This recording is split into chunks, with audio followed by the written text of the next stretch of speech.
नमस्कार. माझं नाव पल्लवी.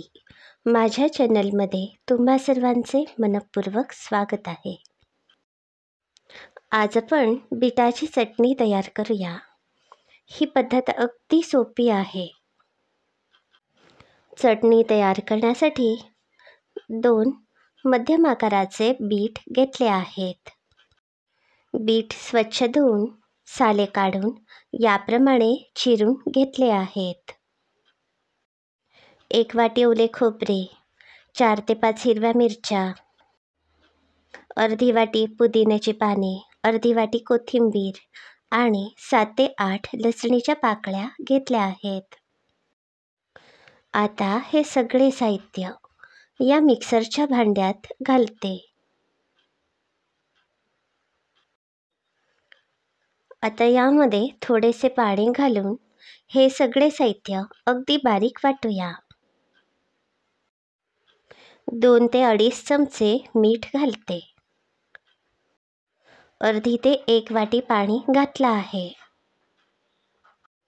2 चमचे बडीशेप घालते.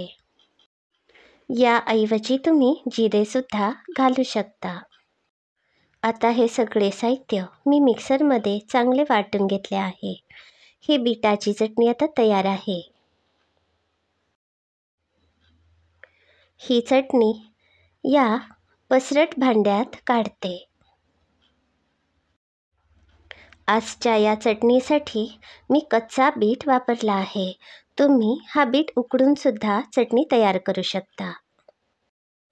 अर्धी वाटी लिंबाचा रस घातला आहे. आता यावर मी फोडणी घालते. फोडणीचे साहित्य थोडेसे तेल, अर्धा चमचा मोहरी, अर्धा चमचा जिरे, कढीपत्त्याची पाने, थोडीशी हळद, 1 सुकी मिरची. याप्रमाणे साहित्य घेऊन मी फोडणी तयार केली आहे. ही बघा, आपली बीटची चटणी आता तयार आहे.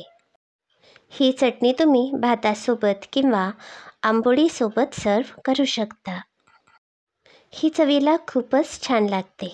अशाच सोप्या रेसिपी बघण्यासाठी माझ्या चॅनलला नक्की भेट द्या.